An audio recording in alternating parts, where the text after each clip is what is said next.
Hello, I am going to call the Diversion Board of Authority meeting to order. It is May 23rd, 2024, 3:30 p.m. I'm Board Chair Mayor Shelby Carlson. Don, could we get a roll call, please? Mayor Carlson. Here. Mayor Dardis. Mayor Mahoney. Here. Mr. Peterson. I'm here. Mr. Hendrickson. Here. Mr. Pepcorn. Mr. Ebbinger. Here. Mr. Strand. Here. Mr. Campbell. Here. Mrs. Sherling. Here. Mr. Grimberg. Here. Mr. Olson. Mr. Seljevold. Here. Quorum is present. Thank you very much. Could I get a motion to approve the meeting minutes from April 11th, 2024? So moved. Second. Eager group. Take your pick, Don. All right, any discussion? Seeing none, all those in favor signify by saying aye. Aye. Any opposed? All right, that motion carries. I'd be looking for a motion to approve the minutes from the April 25th, 2024. Move for approval. Second. Okay, I have a motion and a second. Any discussion? Seeing none, all those in favor signify by saying aye. Aye. Opposed? That motion carries. Next, I'd be looking for a motion to approve the order of the agenda if there are no amendments, which I do not believe there are any. Move approval. Second. I have a motion and a second. Any discussion? Seeing none, all those in favor signify by saying aye. Aye. Any opposed? That motion carries as well. Looking at the consent agenda, I'd be looking for a motion to approve the consent agenda with A, B, C, and C, I, and I2. Move to approve. Second. Motion and a second. Any discussion?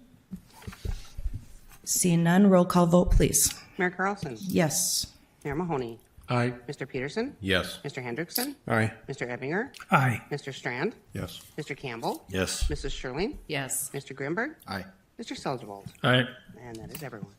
Thank you, and that motion carries. So moving on to the regular agenda, I believe that Mr. Wilson will be providing the co-executive director update, and I will turn it over to you, Mr. Wilson. Madam Chair, members of the board, thank you very much. The co-executive directors have been working with you as chair and legal counsel John Shockley over the past time to really identify the items that need our most immediate attention, sort of mid-range attention, and then longer-term needs of the authority as well. And one of the items that has come to our attention that really requires near-term follow-up and board direction involves diversion authority personnel policies. There are two sets of policies that really have been in play at various times over the past couple of years and have been authorized and or utilized simultaneously. And it appears that the Board of Authority has not fully and formally adopted the policy that is currently being utilized. The Diversion Authority has a memorandum of understanding with Cass County to provide the payroll and benefits to the Diversion Authority staff. At multiple points, the MOU does refer to the Cass County Human Resources Policy and the Cass County Employee Handbook. In accordance with this MOU, prior to 2022, the county provided HR services and support to the Diversion Authority really as needed and based on county policy. And I would tell you that this was not ongoing and detailed support. We issued payroll, we provided the health benefits, provided retirement, and then were available to answer specific questions that as they came up from the authority director. But it was not functioning as you would think of as normal HR day-to-day questions, answer directions.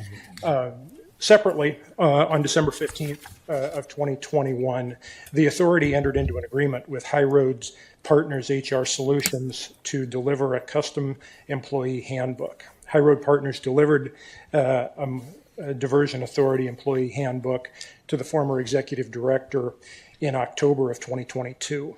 The Cass County Human Resources Director was provided a copy of that handbook to review, but was not asked to authorize or approve the material. A short time later, the former executive director informed Cass County that the Diversion Authority would adopt human resource policies described in the 2022 Diversion Authority Handbook that was prepared by High Roads Partners and no longer utilize county HR policies. After review of the Diversion Authority minutes, this change in policy was never considered or authorized by the Diversion Authority Board of Directors. In addition to the initial 2022 Diversion Authority Handbook, High Road Partners provided the former executive director with an update to the Diversion Authority Handbook in late 2023. Neither the Cass County Human Resources Director nor the Diversion Authority's General Counsel were provided a copy of the 2023 Diversion Authority Handbook, and the 2023 Diversion Authority Handbook was not approved by the Diversion Board of Authority.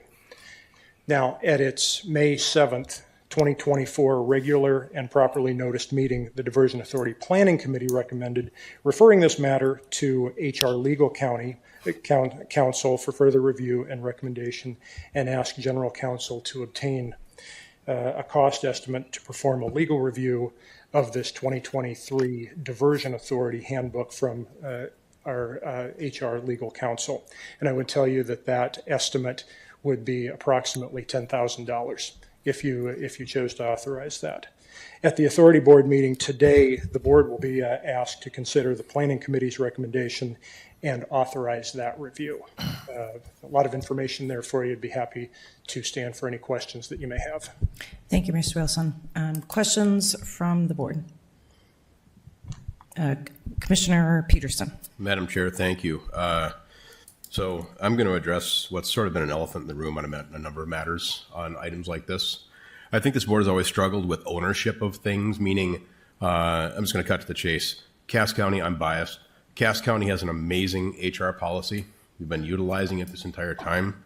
The creation of another thing, because some of us are struggling with parochialism. I've always struggled with that. I don't care whether you use Fargos, Moorheads, Clays, or Casses. We've got all this stuff sitting in place right now and have for years. It's working, it's functioning, it's structured very well, frankly. From my perspective, this was a piece of redundancy because maybe a couple of us on this board or executive director didn't want to deal with a certain entity's particulars, for lack of a better word there. I would contend that this doesn't need to exist. It never needed to exist, and it's probably my fault for not being this vocal earlier. This is what my belief is right now. I think we continue to use Cass County's policy. We continue to ask Cass County's HR department as support for us because we need that. Eventually, this is going to be a machine, right? We're out of the politics part of it. We're out of the funding part of it. This is going to be a formalized structure, a formal business, if you will. And I can really get into the detail with that if you want me to as well. But where I stand right now is let's use Cass County's because Cass County's works. How do I know that? I've got almost 500 employees. Commissioner Shirley and Commissioner Grinberg have almost 500 employees working under this right now and have for years. And again, I'm not going to waver if we want to go to Fargo's or Clay's or Moorhead's either, but I'm comfortable with Cass's. It's been working so far. I propose we continue that way, and I'm sad we spent money on this, but we abandon this and continue status quo. Thank you, Madam Chair. Mayor Mahoney. Would that be a formal motion? Because I think we think it's still Cass County policy, that's HR policy. We never voted on it, but I think the employees are on the impression in 22 it changed. It never did. Sorry. But, yeah, so do we want to reaffirm that we concur that it's the HR policy of the county? Commissioner Peterson, would that be a motion? Madam Chair, I'd be more than honored to make that motion. And I'm looking lovingly at my executive director and my county team, knowing full well what this means, because I'm proposing this into perpetuity. Because again, it works. And the structural changes that we'll do at Cass County over time, I would convey, obviously, anything, I guess I'm done in December, but whatever substantive changes transpires, we'd then bring to the authority and say, just as an advisory, here's what we're doing. Is there objections from this board? Again, treating it holistically. I'm team.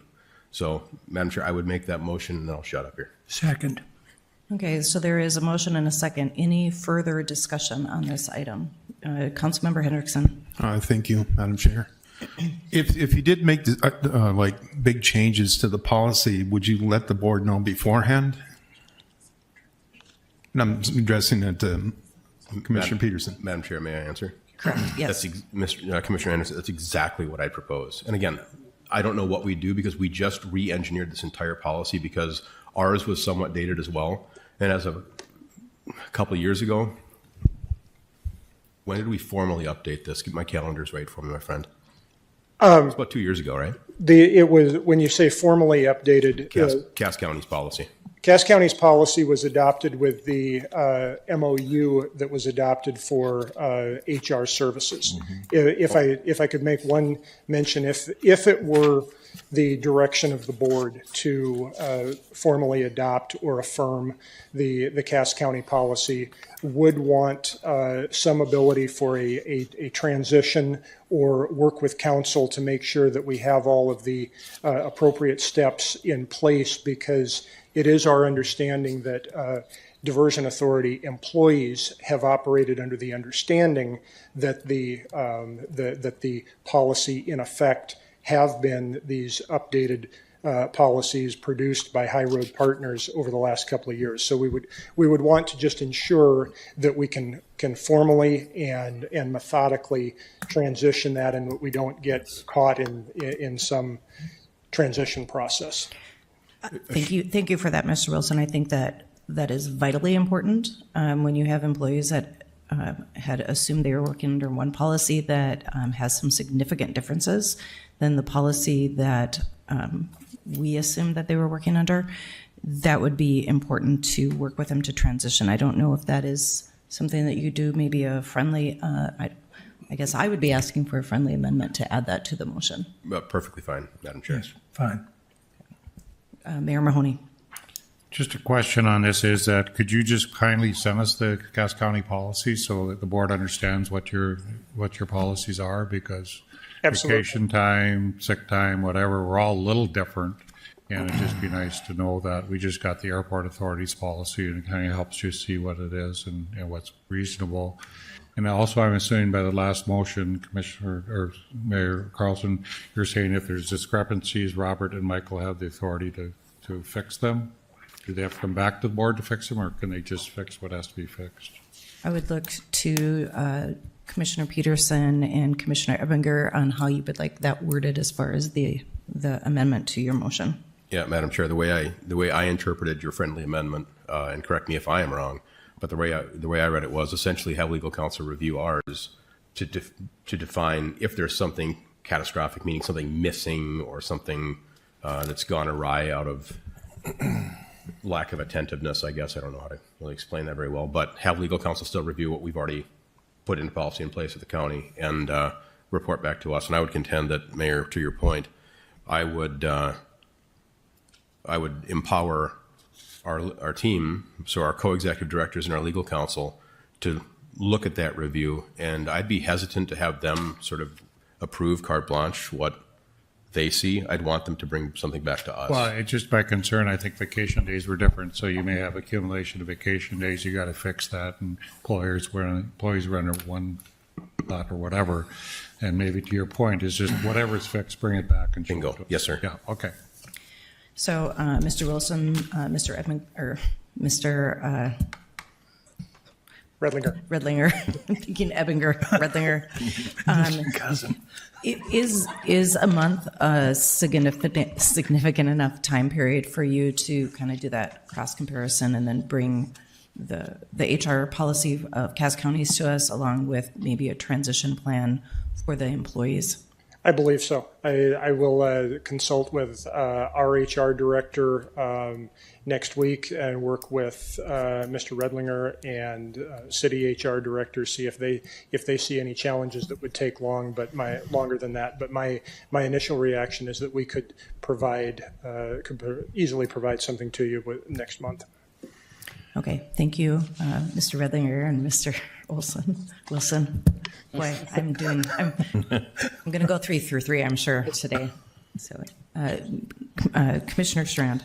Thank you, Madam Chair. I'm just curious, in light of the reality that we're all dealing with a personnel issue right now, what's our roadmap? Which policies do we adhere to when we don't have an endorsed official policy? Are we on the high roads HR policies? or are we on the Cass counties currently? So, Commissioner Strand, that's a good question.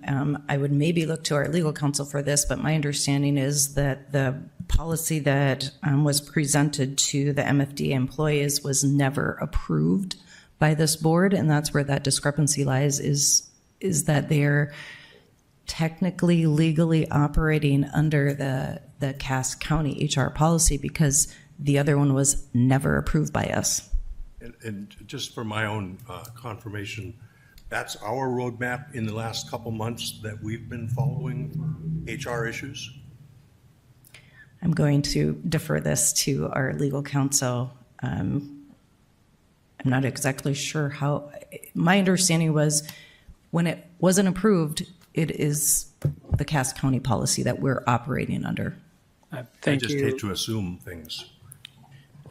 Go ahead, Mr. Shockley. Thank you, Chairperson Carlson, Commissioner Strand, members of the Diversion Authority Board. My understanding is that the same as the co-executive director, Mr. Robert Wilson, is that the 2023 version of the MFDA handbook was not formally approved by this board. We could not locate any minutes showing approval, from my recollection, I don't ever recall any approvals either. Asking a number of people, there was never approved formally by this board. It presents an issue because for a matter of fairness to current employees, that's what they believe they were operating under. We haven't specifically researched what the requirements for transitioning from what was told to those employees to the Cass County HR manual, which is currently officially what was approved by the board. And so we wanted to wait until we had official action from the board before we took that step of what efforts would be required under law, and then also what efforts would be most equitable and favorable, not favorable, but most equitable and appropriate to transition current MFDA employees from what they thought they were operating under for HR policies to the Cass County HR policy. With the direction from the board, we can certainly review what that roadmap should look like along with the co-executive directors and provide some input, because my understanding is that major differences among many between the two HR manuals relate to the accumulation of vacation and sick time and carryover of vacation and sick time. And so those are things that are really important to a lot of employees. And so we want to measure twice and cut once, so to speak, before we come back with a recommendation of how that transition should occur. So hope I was able to answer that question. Does that answer your question, Commissioner Strand? It does, Madam Chair. I guess what I'll ask is this a Band-Aid to the circumstance we're in, or is this a proactive, futuristic decision that we regardless need to do and maybe should have done a long time ago? Commissioner Peterson? Madam Chair, Commissioner Strand, my motion is exactly that. It's to fix what never should have happened. This should have been the Cass County policy from day one and continued. And again, I'll blame myself for not being vocal enough when we went this next step. It should have just been, and not to say that I would have convinced you then either, but I could have been more vocal saying, we've got a structure in place. We've just reviewed this and created it brand new from Cass. Let's just do that, because again, once we move past policy, once we move past the fundraising, it's a structure now. So let's just pick a policy and go. And well, I love ours. So I hope that helps her. Mayor Mahoney? Mr. Strand, just to bring history back on this, when we originally went to DA authority and hired employees and a director, there was a conflict at times of which HR policy we were following. We elected to go with the counties because it made more sense at the time when we did this as a board, which we were all informed of, and we were going to do county policies. What began to happen on both watch on the chairs is sometimes the salaries coming in did not fit the match for the county. We had differences of what we were paying in grade and step and then what the DA was paying. We were under the impression the director went back and made a new grade and policy. We did not know other things changed in that policy. We assumed, and Chad and I'll go back and forth because we both did this, we assumed we were still following the same rules. But when we oftentimes had salaries which were more than many of our engineers and people were getting paid, they had to have a different grade and step that goes into that. So we were not aware of change in policy in vacation or sick time, which was part of that policy. And in fact, none of the board ever saw this new policy. So from our perspective and the board's perspective, we made a decision years ago, we'll follow county HR policy. And that's what we were under the impression we were. Commissioner Campbell.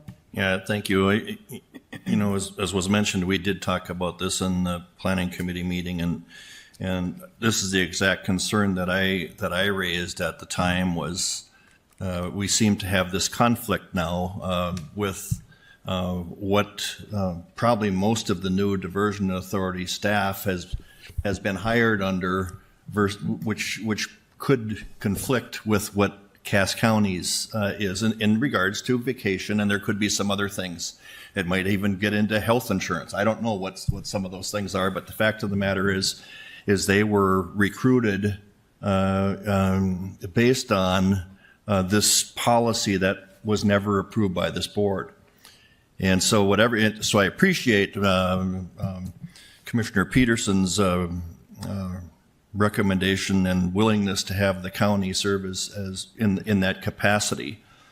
But I think we still have to address this dilemma that I'm not so sure that Cass County is going to want to change all of their policies that have been in place because of the discrepancies and differences of the newly hired diversion staff.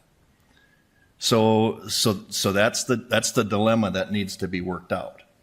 Because I'm going to be dead set against having anything that goes contrary or takes away something from somebody who was hired based on what was the intent of benefits. I think we need to really be careful in that regard, and that becomes the conflicting issue with Cass County. You know, how if we're going to use Cass County's policy, how are we going to have this separate little deal for these employees? Commissioner Peterson. Commissioner, to that point, I think that it's time to rip the Band-Aid off. I'm not saying you're wrong, and that's what I'm hoping between legal counsel and our co-executive directors, they'll come back with that analysis for us to find out this is what they've been presumed to have had, this is what they have really had. Board members, what would you like to do? And then from this point going forward, the structure stands as Cass County's policy, period, full stop. But it's just, again, it's time to rip the Band-Aid off and figure out where we're at, and we can deal with as a board what we find. Mayor Mahoney. Well, I think what I think, Kevin, you're going to is we've got great employees. We have really good people that are doing great work, and we would like not to penalize them because of this oversight. So we're asking the county to come back with a solution that looks good for us. And we don't want to lose any employees. I just want all the DA employees to know you're great. You do great work. And sorry about the kerfuffle on the HR stuff, but we'll fix it. So if that's what's in the motion and the friendly amendments, then I'm all for it. Commissioner Strand. Thank you, Madam Chair. I'm just curious if we're referring to our diversion authority staff, there must be some signed agreements that they entered into and we entered into when their employment commenced. Wouldn't those agreements reflect what they understand the realities to be and assumptions aside? I mean, these assumptions get me nervous. What do the agreements say? Yeah, that is exactly what Mr. Wilson and Mr. Redlinger would be able to look at and look through during this month. Mr. Shockley. Chairperson, the employees of the authority, other than the executive director, do not have employment agreements. They are hired just like any other employee of Cass County, which is an at-will employment. So they do not have employment agreements. There's no other employment agreement as between, say, the one of the directors and the authority. They're hired just like any other employee would be. The only employee that you had that had an employment agreement was the former executive director. Thank you for clarifying that, Mr. Shockley. Commissioner. Madam Chair, just to clarify here, we're going to vote on the motion, and it's my understanding then that the High Roads Partners is no longer, if this motion passes, it's no longer in play, other than the exceptions that'll come back after review from co-executive directors, perhaps Mr. Shockley, and we do not need Dorsey Whitney to have any further engagement on this. Just, and thank you, Commissioner. What I would suggest for clarification is there are a number of items to unwind that, as I understand the motion, it's that the board is directing the co-executive directors to work with legal counsel to develop a plan to transition the current employees from what they believed was the HR manual to the Cass County HR manual. That would include a recommendation of when is an appropriate time to terminate the relationship with High Road Partners, because currently High Road Partners is still providing quote unquote HR services for the Diversion Authority. And so that's one step. Another step is looking at what is the appropriate way to transition the differential accumulation of sick time and vacation time as between the Metro Flood Diversion Authority HR manual as they thought that it existed and the Cass County HR manual. And there may be some other differences regarding benefits that we have to develop a transition plan, then bring that transition plan back to the board next month so that you have that roadmap of how are we going to affect that. Is that Question. Commissioner Sherling. Thank you. So, Mr. Wilson, just clarify, the DA staff, do they get county health insurance and North Dakota's retirement plan through the county? Is that correct? Indy PERS, yes, it is. Okay. That is correct. Mayor Mahoney. Just one final thing. You'll be working with the staff, Robert, I assume, talking to them about this particular issue and try to straighten it out. Absolutely.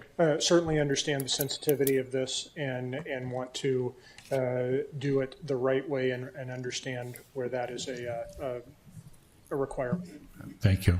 Thank you. Madam Chair, just final comment. I do intend to support the motion, and I hope that we can figure this out with the HR expertise of our political subdivisions and Mr. Shockley, and not have to engage more legal services for this simple exercise.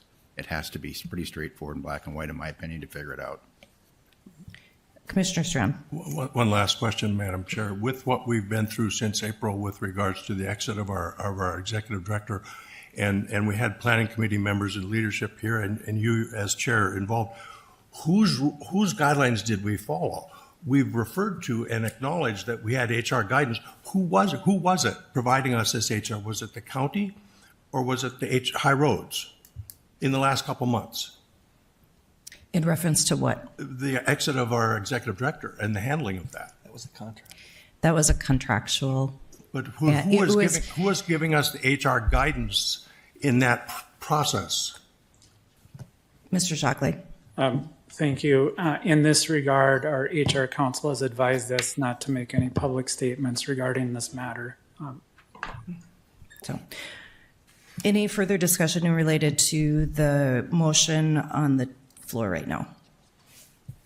Okay, there's motion and a second. So with this, why don't we get a roll call vote, please? And I also want to underscore my thoughts in relation to making sure that the employees that are with the Metro Flood Diversion Authority, that nothing during this transition would negatively affect them. I think that that's very important, and to have those conversations with them.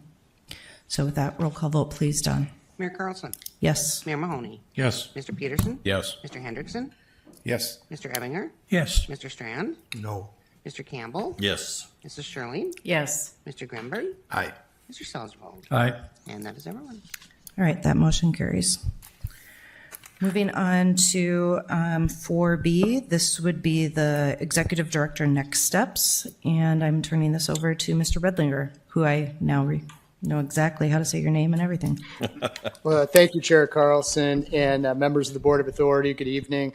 I will provide a brief update regarding the next steps with your recruitment and selection process for the Executive Director position. The Planning Committee of the Board of Authority discussed this matter on May 7 of 2024. And on May 7, we had talked about some of the background of what had been done previously with the search processes. I included a link to all of that information within your packet. I won't get into great detail on that today, but just know that back in 2017, 18, and 19, we had quite a bit of discussion about the position description, about what it should include, what it should not include, and then how we should procure that position and what we should do for consultant services. We eventually ended up using a consultant at that time. That will be a question for this board to determine, and I'll talk about that at the very end. So in addition to the link of background materials, I also had included for your discussion today the existing job description. That is the description that Cass County HR was kind enough to put together back in 2017.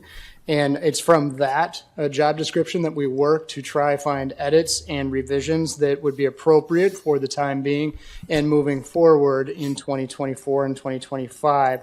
So really the goal today is to walk through that existing position description and receive any requested changes, edits that you may have as a board. And I would just reiterate, this is really your selection. This is your process. This is really to your direction as to what you would like to do with the job description.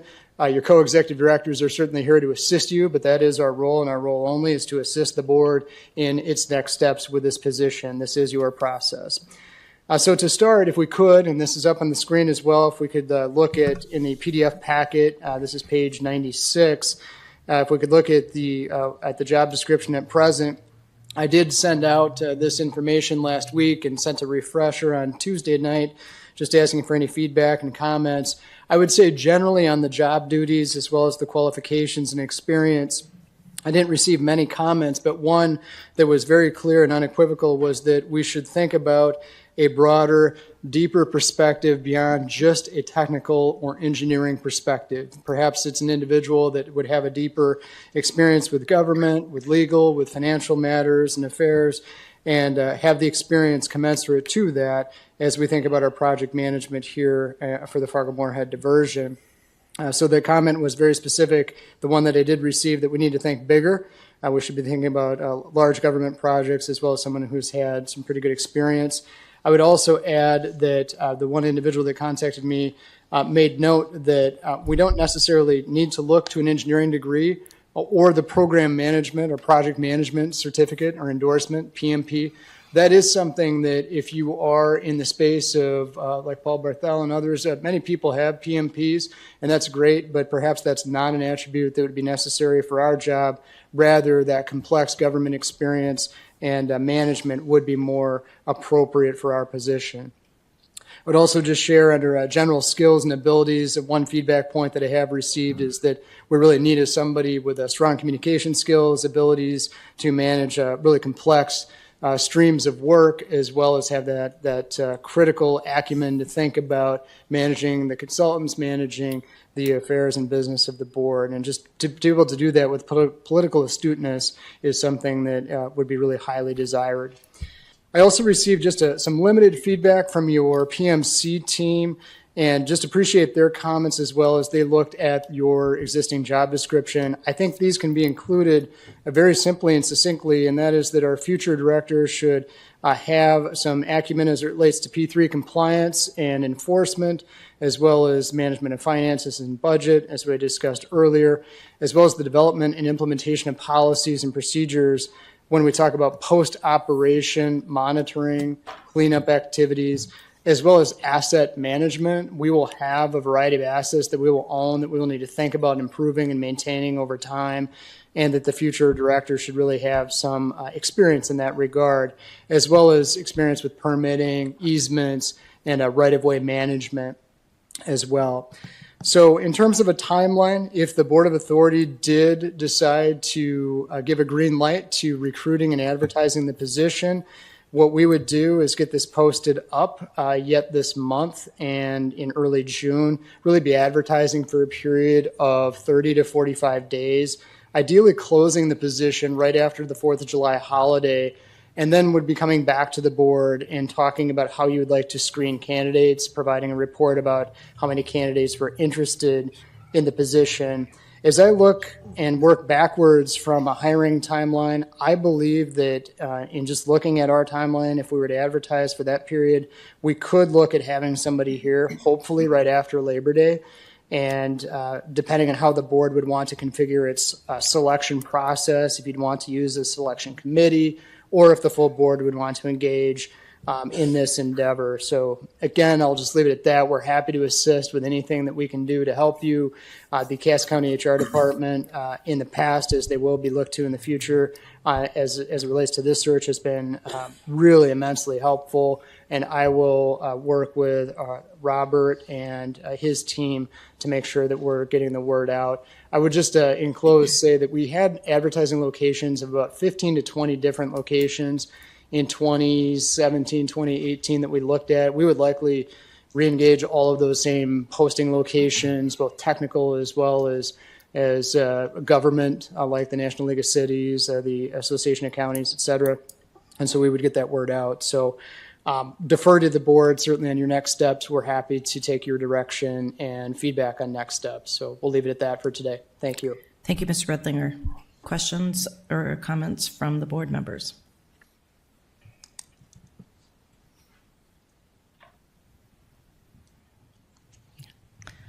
Okay, well, how would Madam you Chair. guys like to proceed? Madam Chair. Commissioner Ebinger. Yeah, Michael, just one question. At this point, we're not even considering whether we're going to use an outside agency. That is correct, Madam Chair, members of the board, and Commissioner Ebinger. That is correct. The Planning Committee was very clear in its discussion on May 7th that this should be an in-house activity, that we not engage consultant services. I would also add to that if you were to engage consultant services, you would likely need to add more time to your calendar because you would need to procure that consultant, go through an RFP process, and then get somebody on board. That would add time. Likely, you would probably add at least 2 months of process to be able to get a permanent executive director. I see that as good news. Have not seen, and in fact, we've been mutual on this, have not seen great results with a lot of the consultants that are out there. So if we can try and keep this in-house, that's good. Commissioner Campbell.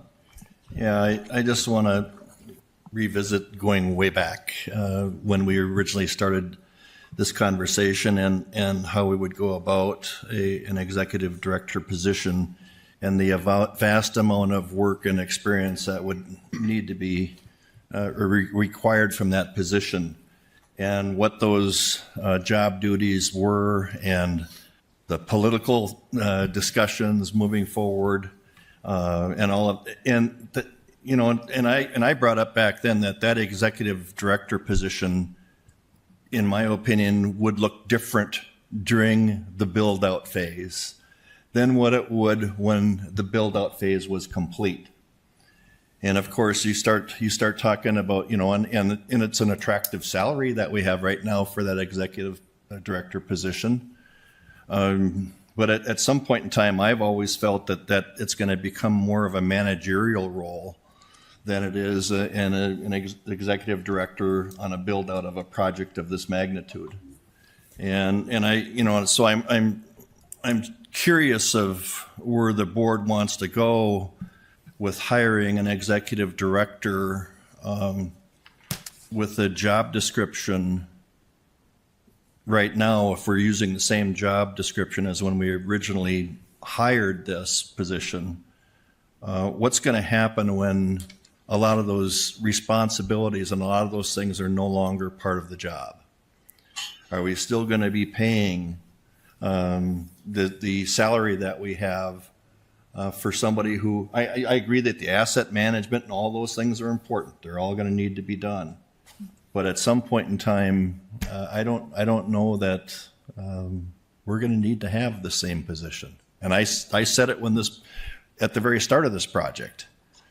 And if we're going to be hiring somebody, is our intent for them to just continue on, you know, for the next 20 years with that position, paying the same pay that we are today, when the responsibilities can be completely different?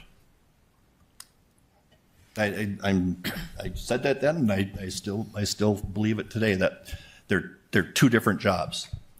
Commissioner Shirley. Thank you.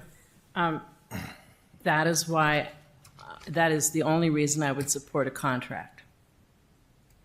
Otherwise, we're in North Dakota, and they're at-will employees. So without a contract, you are hiring somebody indefinitely, in my mind anyway.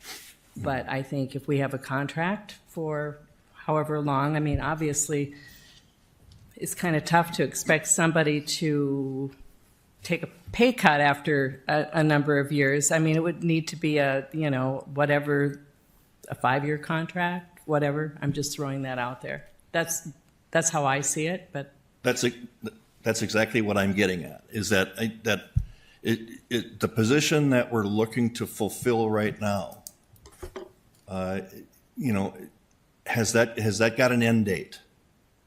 Because of the duties and responsibilities will ultimately change. And we need to be fair to all who would apply, knowing that, unless we're willing to right now say that we're going to just continue on and pay $250,000, whatever that number is, indefinitely, moving forward, we have to have this discussion. Mayor Mahoney. Kevin, I would agree the job has changed. I think the job when we first advertised it, we wanted an engineer and we got somebody that had to do politics and get money and do a variety of different political actions now. All that's in place right now. I would like, Chad talked about his HR department. I would like them to actually revise the position and have a position that is tailored to the fact that they may stay on and manage the project after it's completed, because I think our thoughts were their CEO that we had who would go on to another P3 project somewhere, and then we'd hire somebody for maintenance. I think that's where we were sitting at, but we're mid-growth right now in it. And I know, Michael, I don't know what your salary range is, but I was under the impression that the Planning Commission came up with a lower salary. We had transposed a salary around $200,000 is where that job started, and it migrated to $240,000. But I think that we had talked about early on that we actually were thinking of a lower salary. So, Michael, if we're advertising right now, what is the salary range? So if we were to advertise right now, thank you, Mayor and members of the board, for that question.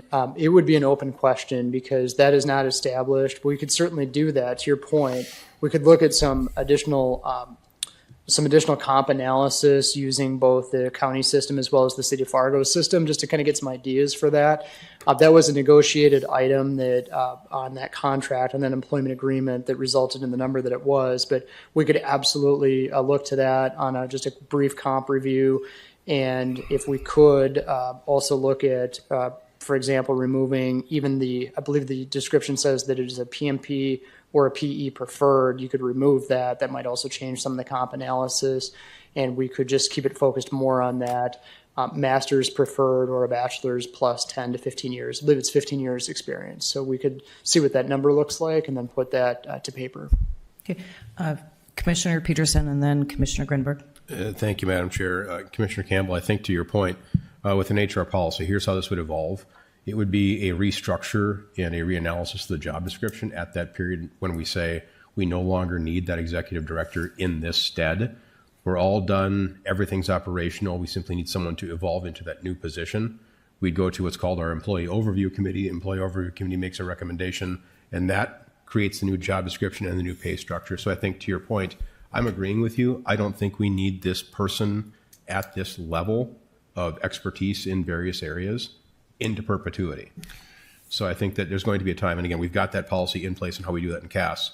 When a position evolves, you evolve it at that time, you come back. And I do like the idea, though, whoever's applying for this would be open about it.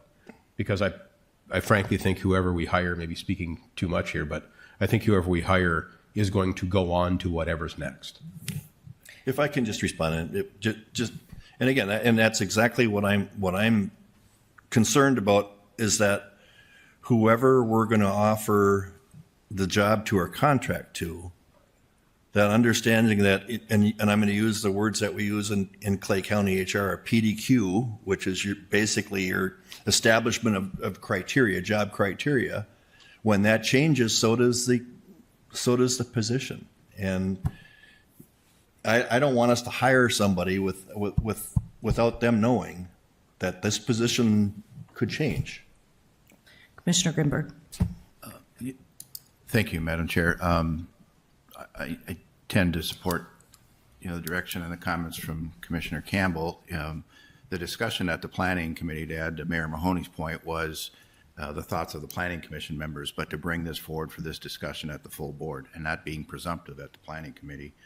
The media followed up with me in a comment I had made about not using a consultant. And I also shared that, in my opinion, to the discussion here, is the skill set required 2 years from now is not what we needed when we originally hired the executive director. And so I think it's incumbent on us to provide the feedback, look at this position description, and if it takes a couple more weeks to get consensus on what that position is, then go forward and post, and then determine what a salary range for that new set of skills is. We don't want to get too far out over our skis at this point until we have consensus on what this position looks like. If it adds a couple more weeks into September or October, so be it. And I also said when I was interviewed by the media, at some point we're going to start reining back our consultant services. It's on a 2-year horizon, in my opinion. And so with the priority of the skill set we have in consultants, that's going to change. And a new person coming in isn't going to have the knowledge base, particularly of some of the legal matters we're dealing with. So we're going to still rely on who we appointed as a board to handle those issues. And so I think over time, over the next month, we could get there. That's how I see this from a logistical standpoint. Commissioner Strand. Thank you, Madam Chair. I guess my guidance would be we go to outside experts. We're a bunch of politicians. We represent our jurisdiction sitting at a board of directors for a $3.2 billion project. I would expect that, when we got the project cleared through and avoided the litigation, one of my thoughts was this is the time to step up and have a board of directors that reflects the skill sets you need for a project that big. But I understand we're jurisdictions and we have representatives at the table. And also, however, Commissioner Peterson, I don't want us to be parochial. With a project this big and this immense, we need the best candidates we can find out there to deliver us the result we're looking for in a costly, timely fashion. We don't want any delays. We don't want any cost increases. And I don't care if it delays us a couple months. In my opinion, and I'm just one of a board, I would say we go to outside services to bring in consultants that have expertise at this level, not the local not the local politicians who represent their parochial jurisdictions, but the project. That's my head. I can't comprehend the immensity of this type of a project, and I just represent. I'm just appointed by the city to sit on this board. Don't know that that's the skill set we'd want necessarily if we were constructing a board to deliver a project of this magnitude. We'd have people with skill sets that bring to the table what you want there. So I feel the same about an executive director. If we were to bring this all in-house and have it all done inside, I'll tell you what we'll get. We'll get somebody all of us know. Maybe the best candidate in the world for a $3.2 billion project is here in our community. I'm not sure that's the case. Okay, so what would the board like to do as far as proceeding? Do you want to direct our co-executive directors to utilize the HR experts within Cass County and Fargo? You can probably consult with the other HR experts in our other jurisdictions as well to maybe restructure and reanalyze the position job description, or did you want to look to an outside consulting firm? Commissioner Ebinger. Okay, I've only been a politician for 3 years, and I was in government for 40. I was hired after having been through 5 different procedures to interview and select police chiefs, some in some very large communities. We have got HR consultants or HR personnel here at our disposal from all of our jurisdictions. We just did this with Triple RDC and had phenomenal success with it. And how many sources were we going to advertise in? We did about 15 to 20, might have been 25 different placement locations last time. We could certainly revisit that list. Most of them are going to be national. Correct.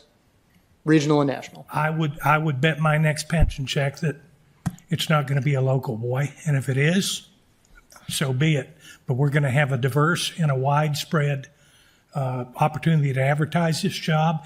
It's an international coalition that we're working with. I think we're going to attract some very good candidates in here, and I think we have the talent to do this. Unfortunately, I've had a couple of really bad experiences working with consultants that come in.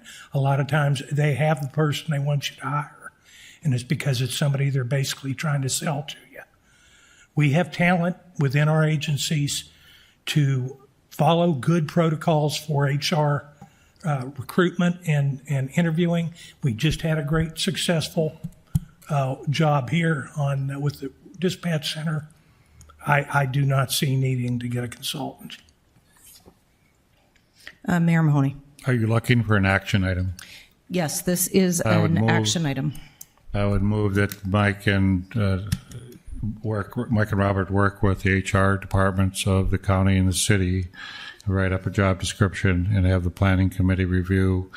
If that is reasonable, then that can come back to the board as a final job that we're going to define. Okay, would there be a second? I'll second that, and then I'll also add, encourage board members to bring their ideas forward to the co-executive directors in this process. And I agree with that, Tony, because we haven't sent anything to him. Mike's looking at it and said, who's sending stuff in here? And there's no application. There were no suggestions made. So would ask any board member to be participant in that and what they want to see changed in that position. Okay. Any further discussion on this action item? Just a Commissioner clarification Strand. with Mayor Mahoney, your motion is to have the HR folks create this job description and come back to us. It doesn't go beyond that as far as the next stages? We'd go to planning commission or committee, and it would come back to the board, the final job description. And that's the job description, not the hiring process. That is my understanding. It would just be to restructure and reanalyze the job description, and then the planning committee would review it, maybe make some different suggestions, and then bring it to the full board. The job description would need to be approved by this full board. Commissioner Campbell. Thank you, Mayor Carlson. I'm going to support the motion. I think it's good, but maybe if we could also then have some sort of their input on what the remaining build-out time period is and what that job description is going to need and entitle, and what might it be after that. I think we need to have both of those items in front of us so that, so when we go to advertise for the position, we're going to know what we need in a short term, medium term, and long term, because they might be different things. And I'd be concerned about not having that. Any further discussion? I would accept that as a friendly amendment. Thank you. All right. Seeing none, with that, could we get a roll call, please, Don? Mayor Carlson. Yes. Mayor Mahoney. Aye. Mr. Peterson. Yes. Mr. Hendrickson. Yes. Mr. Emminger. Yes. Mr. Strand. Yes. Mr. Campbell. Yes. Mrs. Sherling. Yes. Mr. Grimberg. Aye. Mr. Salzerwald. Aye. That is everyone. Thank you, Don, and that motion carries. But also just as a side note that it was referenced that it might be a local boy. It also could be a local woman. We might apply. I stand corrected. Right. Moving on to our general council update, I will turn this over to Mr. John Shockley. Thank you, Madam Chair, members of the Diversion Authority Board. The first item I have for you is a housekeeping matter. We have a change in membership in the Land Management Committee. The change is listed on Exhibit A as just changing out the City of Fargo member. Happy to answer any questions, but it's a housekeeping matter. Thank you, Mr. Shockley. This would be a action item as well. Any questions? Move to approve. I have a motion and a second. Any further discussion? Seeing none, this is a roll call vote. So roll call vote, please. Mayor Carlson. Yes. Mayor Mahoney. Aye. Mr. Peterson. Yes. Mr. Hendrickson. Yes. Mr. Emminger. Yes. Mr. Strand. Yes. Mr. Campbell. Yes. Mrs. Sherling. Yes. Mr. Grimberg. Aye. Mr. Salzerwald. Aye. And that is everyone. Thank you, and that motion carries. Moving on to the next item on the agenda, 5B, is a resolution related to the automatic issuance and exchange of temporary authority improvement warrants, and I'll turn this over to our Attorney John Shockley. Thank you, Madam Chair, members of the Diversion Authority Board. Just briefly, from a historical standpoint, you'll recall in 2021, the authority issued, along with Cass County Joint Water Resource District, the $569 million US EPA WIFIA loan. As part of the terms and conditions of that loan agreement and the indenture that accompanied it, the US EPA wanted to be treated as a senior, essentially a senior lender. So they wanted both a lien on the sales and use tax revenue, along with a portion of the assessment district essentially carved out to them as sort of a double barrel security. Doesn't mean that we'll be assessing. They just wanted to make sure that there was sufficient capacity in the event that there was insufficient sales tax. And so as part of that, we carved approximately $90 million out of the total $870 million assessment district, and that was negotiated with US EPA WIFIA. Because we're in construction, we issued temporary improvement warrants. Under North Dakota law, the temporary improvement warrants have a maximum maturity of 3 years. And so the 3 years, it's hard to believe, is up, and we need to renew the temporary improvement warrants. This morning, the Cass County Joint Water Resource District, I attended their meeting. They did authorize the renewal of these, and that is subject to final approval by the Diversion Authority Board. The $90 million is based in part upon a analysis by WIFIA, and then along with the SRF loan, which is treated on what we refer to in the finance world as on parity with the US EPA WIFIA loan. Happy to answer any questions. Tried not to keep it tried to keep it pretty high level, but happy to answer any questions. Thank you, Mr. Shockley. Any questions for Mr. Shockley? If not, this is an action item. Move for approval. Second. A motion and a second. Any other discussion? Roll call vote, please, Don. Mayor Carlson. Yes. Mayor Mahoney. Aye. Mr. Peterson. Yes. Mr. Hendrickson. Aye. Mr. Ebinger. Aye. Mr. Strand. Yes. Mr. Campbell. Yes. Mrs. Sherling. Yes. Mr. Grimberg. Aye. Mr. Selgervold. Aye. And this includes everyone. Thank you, and that motion carries. Moving on to number 6, construction project updates. And Ms. Terry Williams is not available today, so MFDA Attorney Chris Brockegard is going to provide this project update. Thanks, Chair Carlson, members of the board. Yeah, Terry sends her regrets she's not able to join us by phone today, so I'm going to do a quick core update and then also update on the construction status for the diversion project as well. Probably just a couple things to highlight here. You'll see in the drone video the Red River structure still continuing full force construction. Also, if you scroll down a little bit, probably more under the item number 8, the Corps is implementing and starting their contracts on several of the bid items that they had bid openings they had earlier this year. They did award the project on SE4 recently. The bids came in just a little bit under $24 million to a contractor out of Brooklyn Park, Minnesota. Again, that was a fair amount less than the government estimate, but again, another good bid. So they'll be standing up that contract and starting construction there as well.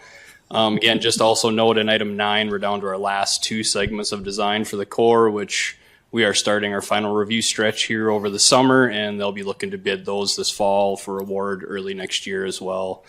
So with that, I stand for any questions you might have related to the Corps program. Thank you, Mr. Brockegard. Any questions from the board? Commissioner Peterson. Thank you, Madam Chair. So I've always asked the same question every time. You probably can anticipate the exact question I'm going to ask. So when a bid is that different from the actual estimate, is there any concern with the bidders? Madam Chair and Commissioner Peterson, I haven't talked with Terry or their team about this particular bid, and I haven't analyzed this particular bid opening.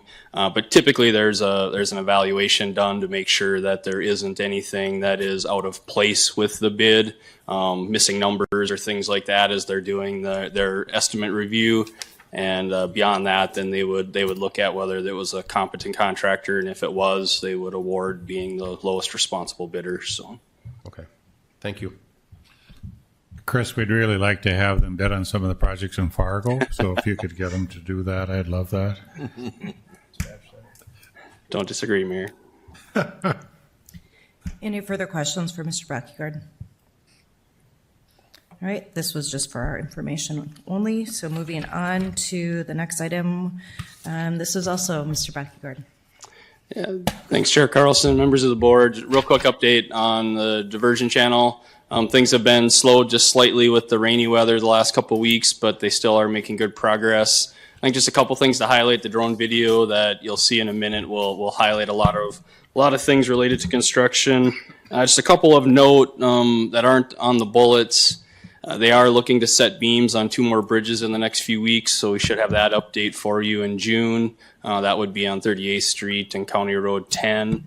So they're making progress on the bridges. Still anticipating we'll have probably a deck pour here in the next month or 2 on our first bridge. So again, nice progress on the bridge side.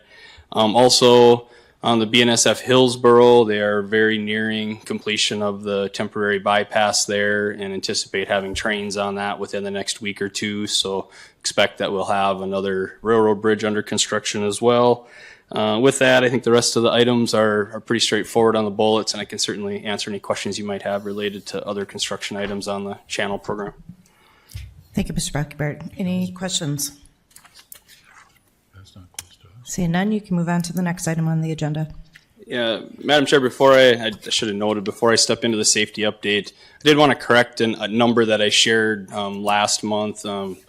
Commissioner Pepcorn asked me kind of an overall progress of construction, and we have been tracking that. I, however, grabbed the number out of my head from just one portion of the project. So I think I had told you last month we were about 25% done with the overall, the 3 programs, the in-town program, the Corps of Engineers program, and the Diversion Channel program. We're closer to 40% done. We were between 25 and 30% done on the channel. I just grabbed the wrong number out of my head. So my apologies for not pulling the right number out of the data bank, but just wanted to correct that we're between 40 and 45% done with the overall project at this point.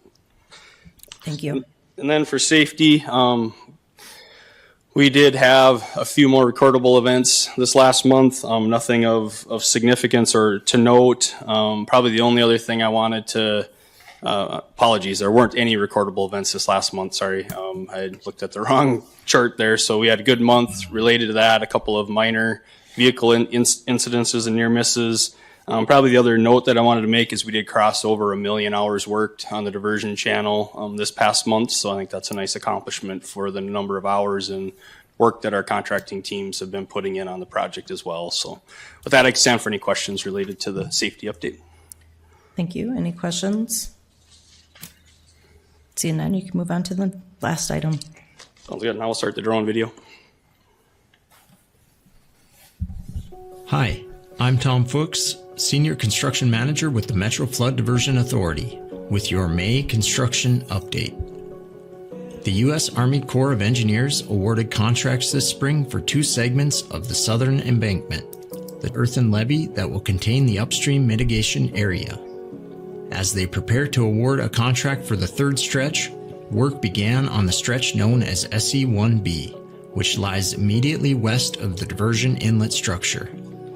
The Corps contractor HSG Park Joint Venture 2 began work by stripping topsoil and importing borrow material, which they will use to construct realignments for County Roads 16 and 17. The final design will incorporate a 3-legged roundabout where the county roads intersect, with the east leg of County Road 16 passing up and over the southern embankment.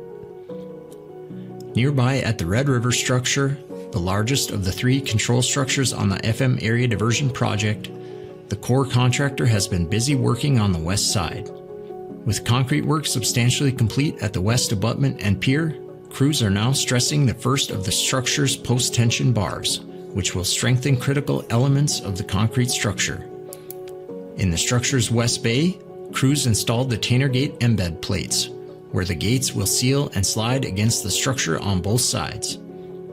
They also began assembling the first of the structure's 3 gates. Additionally, Ames Construction, the core contractor, is doing concrete work on the east pier and abutment.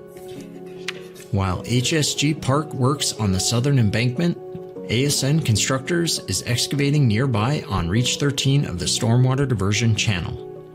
They have now surpassed 20 million cubic yards of material moved. That's enough to fill every space and crevice within the Fargo Dome more than 9 times. Also in Reach 13, just northwest of the diversion inlet structure, ASN Constructors began work at the Cheyenne River Aqueduct, the second of 2 they're building.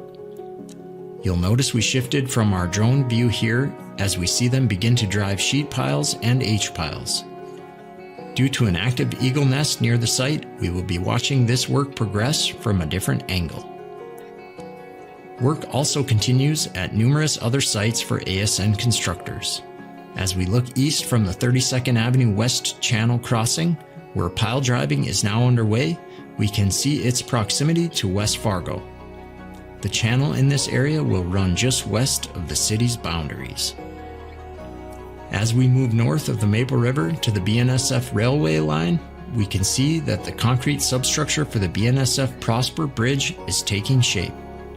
Our final stop on this month's tour of construction highlights is at the Rush River Inlet. ASN Constructors recently began stripping and excavating the site.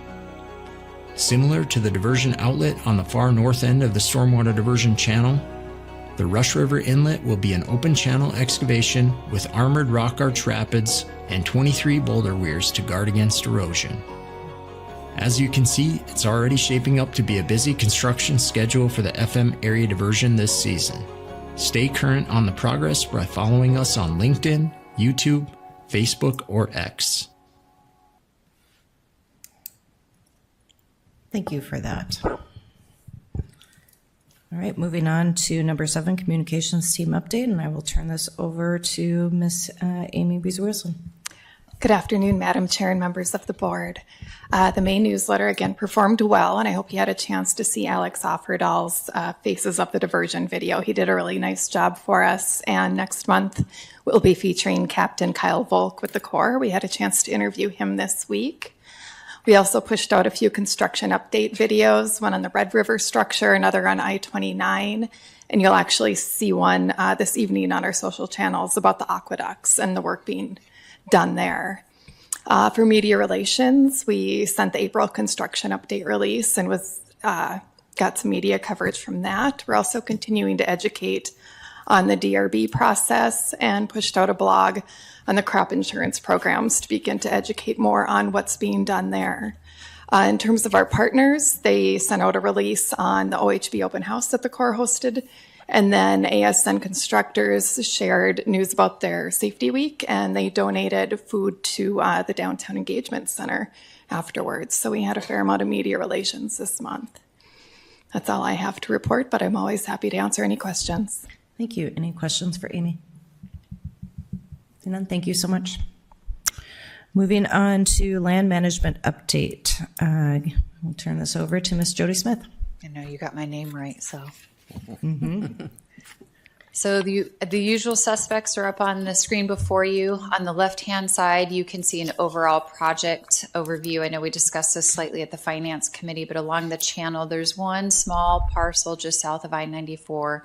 Settlement has been reached. We're just waiting for our legal counsel to be able to work through that purchase agreement. Hopeful that that will be able to close in the upcoming months. On the right-hand side, you can see an inflated map of the upstream mitigation area. Again, everything that is shaded green, we have acquired the necessary property rights. In blue, we are still in negotiation, and in orange, we are in eminent domain. Note down in the Christine level, you're going to see some of them are the gold color. Those we are currently working through right of entries. We did file court order right of entries for those who weren't able to acquire it voluntarily. So we'll continue to go through that process with them, and you'll continue to get some updates. On the next slide, then, we'll go through just quickly the updates. The construction footprint holds steady at 95.4%, and in the UMA footprint, we're sitting just over 49%, which is up 1% from last month. The next slide is an overall project overview. Again, Southern Embankment, there were no changes from the previous month. I do know that we have settled on the majority of them. We do have one eminent domain case that will be filed on Southern Embankment Reach 1. A purchase agreement had already been signed with an option agreement if there were any changes to the final design. That final design did come through. The property owner was not amenable to those to the purchase agreement, which was signed many years ago. We were not able to negotiate a settlement, so that will be filed in the upcoming weeks, and it'll be our only eminent domain case along Southern Embankment. Upstream mitigation area, again, we're sitting just over 49%. In the environmental monitoring easements, we don't have any change since last month. On the next slide, then, we'll go through the construction footprint, the UMA footprint. You can see the owner groups versus what we need for construction and the footprint and the various parcel groups. And then on the final slide, we just have an overview of our key activities over the past month. We do like to emphasize that even though we do file eminent domain, we do that so we can maintain our schedule. We are continuing to negotiate those settlement agreements. We did successfully mediate with 5 owners on 6 parcels. We do have mediation scheduled for June and July. We are trying to bring on an additional mediator to help us mediate additional cases and accommodate that schedule. I do want to thank Larkin, Hoffman, and Onstead Twitchell. When we do these mediations, you're essentially preparing for trial when you walk in the room. So they're very lengthy. Don does a great job of supporting me in the office, and so does Diane with Jacobs. I do require a lot of assistance when I'm locked in a room for 12 hours and just helping me continue to navigate all of that. So in the last month, we did close an additional 3 parcels. We have quite a few in the queue that our legal counsel is working through those purchase agreements. So we'll continue to see the progress that's being made. There was an informational meeting held with Wolverton with the Buffalo Red Water Resource District. That was approximately 2 weeks ago. And then as previously noted, there was a pre-construction meeting in the Oxbow, Hicksonbaki area for that project down there that was very well attended. So our stakeholders, the Corps was down there with us and answering any questions that the property owners might have. We have developed a tracking system for the release of temporary construction easements, so that's a significant sign. That means some of our construction is coming to a completion.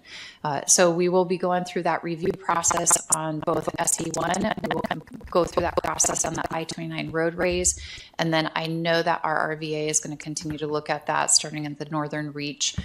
They will be providing us documentation that will allow us to provide the landowners the release of those TCEs prior to the expiration of the TCE. So whenever we're able to hand the property back over to the property owner sooner than was anticipated, we do plan on doing that.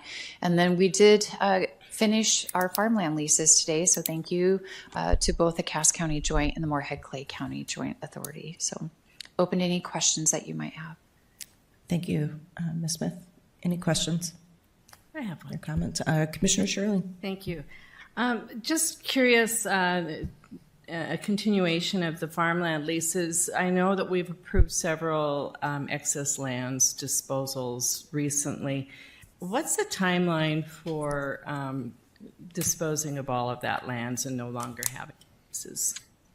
Or is there one? There is. So Chairman and Commissioner Sherling and members of the board, there is actually a strategy in my head, I should say, about this. So I try to not release land that is being surrounded by construction just in case there's an issue and we may need land that one of the respective boards owns, whether that be for a permanent stockpile, additional TC, or there's just an issue out there.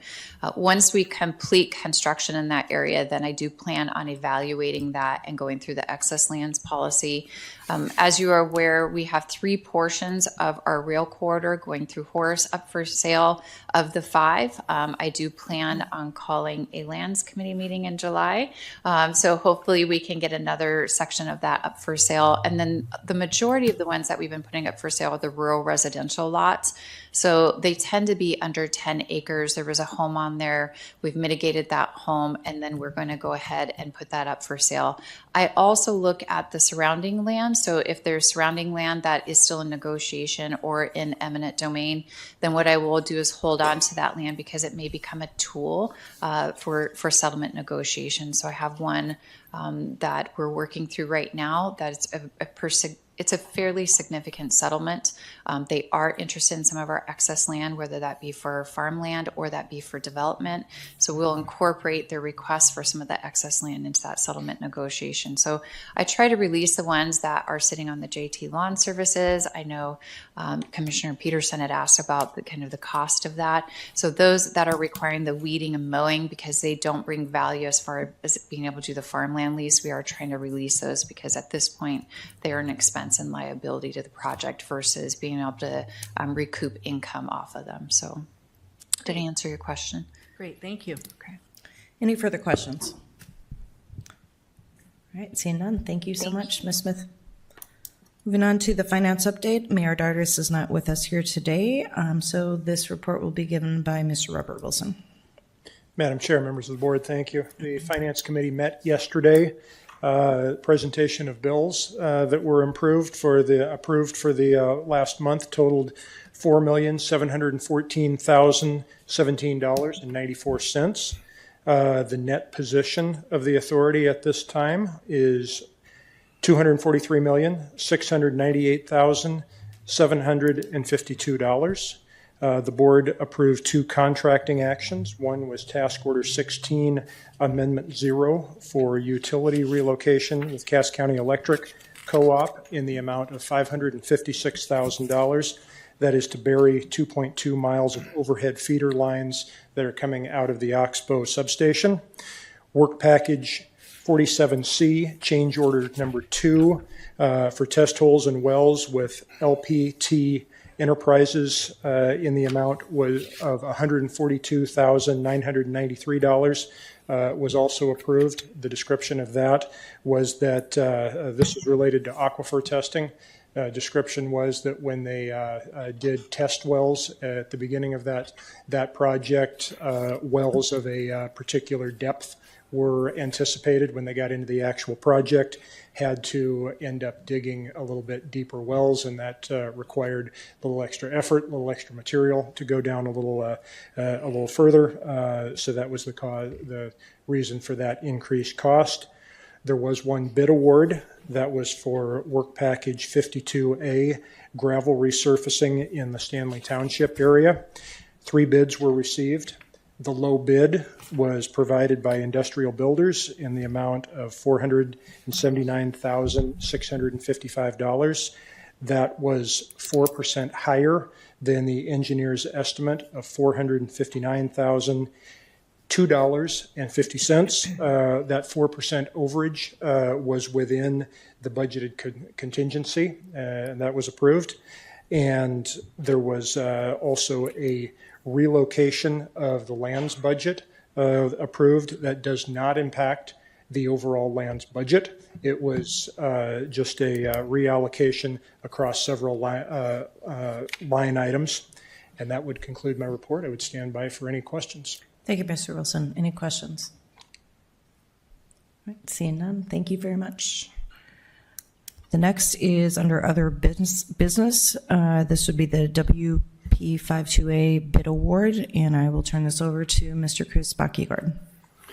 Thanks, Chair Carlson, members of the board. As Robert just said, we did receive one bid opening this last month. I think he did a good job of summarizing the bids. So unless there's questions, the Finance Committee did recommend award of this project to the full board. So we'd be looking for an approval. Move to approve. They're very excited to approve this bid. I guess. I'll third. So we have a motion and a second. Can I third? So any discussion? Seeing none, roll call vote, please. Mayor Carlson? Yes. Mayor Mahoney? Aye. Mr. Peterson? Yes. Mr. Hendrickson? Yes. Mr. Ebinger? Yes. Mr. Strand? Yes. Mr. Campbell? Yes. Mrs. Sterling? Yes. Mr. Grimberg? Aye. Mr. Salzvold? Aye. And that includes everyone. Thank you, and that motion carries. The next item on the agenda would be to go into closed executive session. So I'd be looking for a motion to go into closed executive session pursuant to North Dakota Century Code, Section 44-04-19.1, Subdivision 2 and 5, and North Dakota Century Code, Section 44-04-19.2, in anticipation of reasonably predictable and pending civil or adversarial administrative proceedings regarding the submittal of the ECR issue to the Technical Dispute Resolution Board, and to receive external P3 litigation counsel's advice and guidance in anticipation of reasonably anticipated adversarial administrative proceedings and disputes regarding the interrelated matters of the status and potential application of noncompliance points pursuant to the project agreement. I believe that we could do two motions to go into both closed executive sessions, so I'm going to read the second. Madam Chair, I request a division of the question and deal with them separately, please. Okay. Mr. Shockley. Thank you, Madam Chair. I just wanted to specify that we noted in the agenda that there's no anticipated decision after the first executive session. So the intent is that we'll complete the first executive session and then go into the second executive session. There are different people that would be attending the second executive session, and so we would excuse from the first one some of the people from that first executive session so we can go into the second one. But you can certainly take both that, do both separate. I'll move the first. And I'll second. Okay, there's a motion and a second to go into closed executive session on number 11 on the agenda. Any discussion? All those in favor signify by saying aye. Aye. Any opposed? All right, we will be going into executive session momentarily. Chair, I'd move the second executive session language. And if you want me to read that, I sure can. Yeah, that would be great. Thank you. This is my stated motion, Madam Chair and members of the Diversion Authority Board. Close the executive session pursuant to North Dakota Century Code 4404-19.1, Subdivision 2, 5, and 9 of the North Dakota Century Code 44-04-9.2 regarding an update from the chair and the external P3 litigation and HR counsel's advice and guidance regarding negotiating instructions and updates for a potential agreement with the former executive director. Second. Okay, there's a motion and a second. Any discussion? Commissioner Strand? Madam Chair, for the sake of the record, I'd like to enter my concerns about whether or not these are legally viable reasons by North Dakota statute to go into executive session. And if we do go into executive session, I admonish us to follow the letter of the law specifically. And I'll just remind us, we're a North Dakota entity. Almost half of us are Minnesotans or not in North Dakota, so it's important we follow the North Dakota statutes guiding us. And I'm going to read something and I have multiple Attorney General opinions, and just for the sake of sharing for our own guidance, we can go into executive sessions if, an executive session held for a negotiation is authorized only if the discussions are in the context of providing negotiation instructions or discussing negotiation strategy, and only if allowing the other party to the negotiation to listen to the discussion would result in increased costs to the public entity. I'm not sure if that's the case or not, but I'm raising that as one point. Secondly, in our own motion, we're calling twice in our motion for updates. North Dakota law specifically says the Century Code does not authorize an executive session for a governing body to receive a history, update, or summary from its negotiator on the status of contract negotiations. So history and updates isn't viable reasons for, so if we're going into an executive session, I'm a vote opposing it. But if we do, we need to stay on the rails, follow the letter of the law, do not have any updates, any history, any guidance that cannot be done in public unless there's an adversarial response to us financially. What I'm seeing, I'm not sure there's anything that can't be said publicly with regard to the second request for an an executive session. Okay, any other discussion? Here's a motion and a second. All those in favor signify by saying aye, and related to the second closed executive session. Aye. Any opposed? Aye. All right, that motion carries. In executive session now.